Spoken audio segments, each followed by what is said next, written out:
Bem-vindo ao canal escatológico.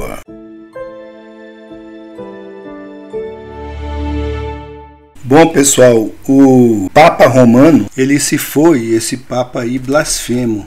Blasfemava muito da palavra, era um adepto da teologia da libertação, comunismo, e vejam só, dentro do Vaticano, e até ele foi autor de um documento em 2007, que a revista The Economist chamou de uma versão refinada da teologia da libertação. As pessoas comuns não sabem disso, não têm acesso a esse tipo de informação. Como a Igreja Romana ela está sendo liderada por homens que adotam as doutrinas de Karl Marx, embora em uma versão, claro que modificada, não é surpresa que essa elite mundial tenha convidado o finado Papa Francisco para lançar a nova agenda universal. Ele fez isso porque ele fazia parte da mesma cabala apelidada de cabala globalista e foi colocado no cargo como seus predecessores para ajudar no lançamento da nova ordem mundial. Até recentemente, a Igreja Romana ensinava que o mundo fora criado por Deus, que o homem foi criado à sua imagem e semelhança, e a criação era, portanto, uma criação singular, e que as religiões pagãs, como o Islã, adoravam um Deus falso. Mas, com o passar do tempo, isso foi rápido, tudo isso foi virado de cabeça para baixo. De acordo com o finado Papa,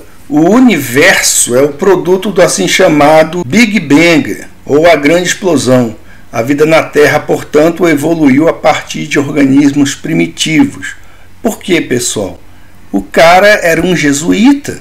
E os jesuítas, como Teilhard de Chardin, adotam essas noções pagãs, noções ateias, a respeito da origem do homem. Eu nem sei mais se a gente pode falar homem, né? Porque fala homem aí não pode significar humanidade, né? O homem pecou, significando que todos pecaram. Mas aí já é outra história. Esse Teilhard de Chardin aqui, herege, é um jesuíta, era um jesuíta. E nós sabemos que a maioria dos astrônomos também são jesuítas, mas eles defendem um modelo desvirtuado da palavra com relação à criação. Então, para o finado Papa, o próprio homem evoluiu a partir de ancestrais símios, de macacos.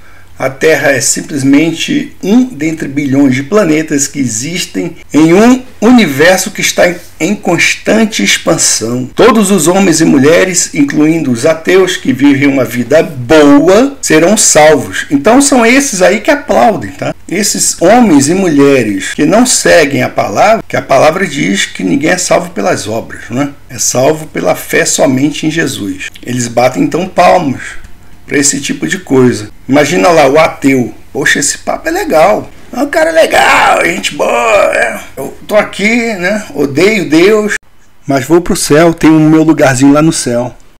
Se eu fosse ateu, eu também bateria palma para ele. Nada mais coerente. Para o finado Papa, era assim. Aqueles que vivem uma vida boa serão salvos, porque os 10 mandamentos nunca tiveram o objetivo de se constituir um código de ética universal e imutável para toda a humanidade. E o Deus pagão, Alá, é o mesmo que o Senhor Deus de Israel. Sem dúvida, ele era um impostor e um herege. Títulos para Deus não adianta nada. Se a pessoa não é lavada no sangue de Cristo, é carvão, é lenha para o fogo do inferno. O cara sempre zombou da palavra de Deus.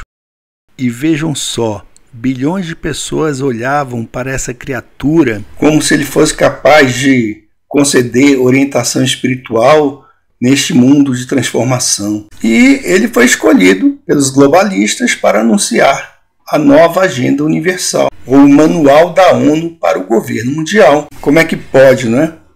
A ONU, essa organização ocultista, maçônica, a grande loja maçônica que rege o mundo, antissemita, atualmente antissemita, anti-Deus, mancomunada com o líder de uma religião que se diz cristã. Interessante isso, né, pessoal? Mas eles acham que vão produzir a paz mundial, certo? Mediante esses artifícios humanos. O evento que deve ocorrer para a revelação do anticristo é o arrebatamento da igreja. Haverá o arrebatamento dos salvos e então a revelação do iníquo com a ajuda do Papa, do próximo Papa, provavelmente o próximo, porque o Francisco engatou a primeira, a ONU engatou a segunda, estamos aí em terceira marcha. O próximo Papa aí vai engatar a quarta marcha e dar o apoio total ao governo mundial do anticristo. E aí, com o caos que vier ao mundo por causa do arrebatamento, o anticristo ele então vai resolver muitos problemas. E a palavra de Deus adverte a respeito desses eventos, tá? Em que os homens, em sua arrogância,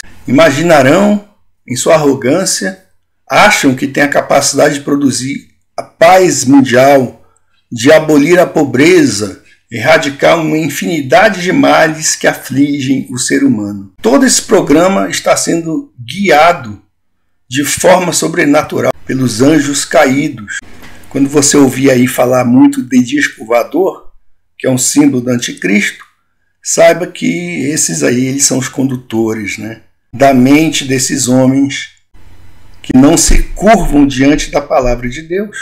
Portanto, esse programa está sendo aí guiado de forma sobrenatural por anjos caídos e tem um único propósito, o de estabelecer o anticristo, o demônio em carne, o adversário na forma humana, como líder mundial universal.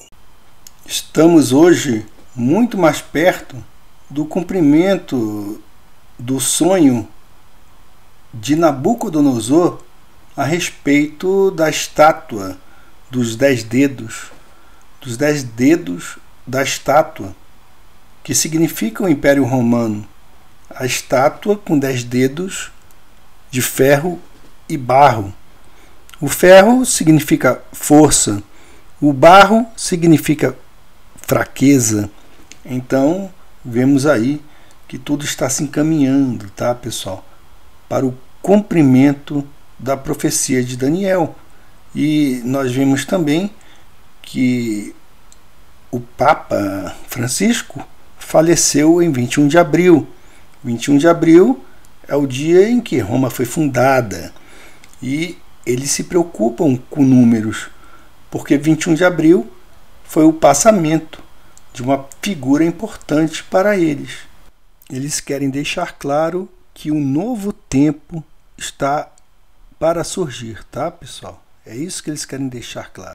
Eles querem deixar claro que um novo tempo está para surgir, tá, pessoal? É isso que eles querem deixar claro. As datas, então, coincidindo, formam ou mostram um marco, um determinado ponto no tempo em que daí em diante haverá algo novo.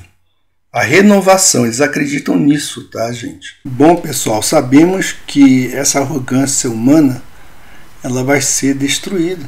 E quando o homem deseja criar um governo que é semelhante a Babel, eles estão simplesmente rejeitando a palavra de Deus. Mas sabemos que somente Jesus Cristo pode trazer o quinto reino profetizado por Daniel. Somente Cristo, o príncipe da paz, pode trazer a paz. Somente Jesus de Nazaré, o Filho do Deus Altíssimo, pode fazer isso. Ninguém mais. Ninguém com poder natural. Apenas Cristo. Vamos refletir, e temos que fazer isso sempre, sobre os muitos títulos maravilhosos de nosso Senhor e Salvador que são revelados na Escritura. Em Lucas 1,32, por exemplo, nós temos Jesus sendo chamado de Filho do Altíssimo. Em 1 Coríntios 15,45, ele é chamado de último Adão. Em Isaías 9,6, ele é chamado de o príncipe da paz. Zacarias 14,4 chama o Messias Jesus de rei sobre toda a terra. Colossenses 1,15 diz que ele é a imagem do Deus invisível. Apocalipse 3,14 diz que ele é a testemunha fiel e verdadeira. Jeremias 23,6 afirma que Jesus é o Senhor, justiça nossa. Apocalipse 5:5, e esse eu quero ler para vocês. Acho um dos títulos mais bonitos atribuídos ao Senhor Jesus. E um dos anciãos me disse: não chores, eis que o leão da tribo de Judá, a raiz de Davi, prevaleceu para abrir o livro e romper os seus 7 selos. Ele então é chamado de o leão da tribo de Judá e a raiz de Davi. E Apocalipse 22:6 nos diz que Jesus é a resplandecente estrela da manhã. Ele está vindo uma segunda vez. Não há nada que Papa nenhum, ONU nenhuma, globalista nenhum ou qualquer outra pessoa neste mundo possa fazer para impedi-lo. Maranata. Fica a dica.